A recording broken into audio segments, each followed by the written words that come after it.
ఇటీవల ఉచితాలపై చర్చకు తెరలేపారు మాజీ ఉపరాష్ట్రపతి వెంకయ్య నాయుడు. ఎవరి కోసం ఉచిత పథకాలు అని ఆయన మాట్లాడిన విషయం మనకు తెలిసిందే. దీనికి కొనసాగింపేమో కానీ యువత ఉచితాలను అడగడం లేదు, సంక్షేమ పథకాలను కోరుకోవడం లేదు అని జనసేన అధ్యక్షుడు ఉప ముఖ్యమంత్రి పవన్ కళ్యాణ్ అన్నారు.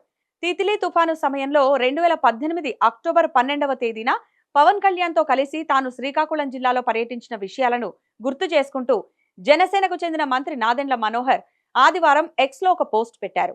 ఈ క్రమంలో దానికి కొందరు యువతతో కూర్చొని మాట్లాడుతున్న ఫోటోను జత చేశారు. ఆ పోస్టును ట్యాగ్ చేస్తూ పవన్ కళ్యాణ్ స్పందించారు.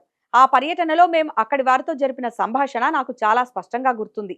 వారు ఉచితాలను అడగలేదు, వారు ఎటువంటి సంక్షేమ పథకాలను అడగలేదు. కానీ వారు మాకు 25 సంవత్సరాల భవిష్యత్తును ఇవ్వండి, ఉచితాలను కాదని గట్టిగా చెప్పారు. మన యువత నిజమైన సామర్థ్యాన్ని మనం ఉపయోగించుకోవాలి. వారి కలలను నెరవేర్చడం కోసం వారిని అర్థం చేసుకోవడానికి నేను యువతను కలుస్తూనే ఉంటాను అని పవన్ కళ్యాణ్ తన పోస్టులో పేర్కొన్నారు. నెటిజన్ల ప్రశ్నలు, పవన్ కళ్యాణ్ ఎక్స్ లో పెట్టిన పోస్టుపై పలువురు ప్రతిస్పందించారు. యువత ఉచిత సంక్షేమ పథకాలు కోరుకోకపోతే గత ఎన్నికల ముందు టీడీపీ కూటమి భాగస్వామిగా ఉన్న జనసేన ఎన్నికల మేనిఫెస్టోలో ఎందుకు ఉచిత పథకాలు అమలు చేస్తామని హామీలిచ్చారు? ప్రతి సంవత్సరం 1.2 లక్షల కోట్లు ఖర్చయ్యే సంక్షేమ ఉచిత పథకాలను అమలు చేస్తామని ఎందుకు ప్రచారం చేశారు అంటూ పలువురు పవన్ కళ్యాణ్ పోస్టుపై స్పందిస్తూ రీపోస్టులు పెట్టారు. ఎన్నికల సమయంలో పవన్ కళ్యాణ్ యువతకు ప్రత్యేకంగా ప్రతి అసెంబ్లీ నియోజకవర్గంలో 100 మంది చొప్పున యువ పారిశ్రామికవేత్తలుగా తీర్చిదిద్దేందుకు 15 లక్షల రూపాయల చొప్పున ప్రభుత్వ పరంగా ఆర్థిక సహాయం అందజేస్తామని ప్రకటించారని, ఆ హామీ ఏమైందని ప్రశ్నిస్తూ కొందరు పోస్ట్ చేశారు.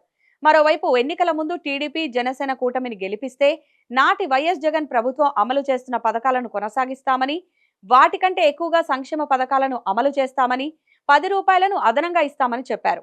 ఈ విషయం పదే పదే ప్రజలకు చెప్పాలని జనసేన కార్యాలయంలో 2024 ఫిబ్రవరిలో సమావేశం ఏర్పాటు చేసి తమ పార్టీ శ్రేణులకు హితబోధ చేశారు.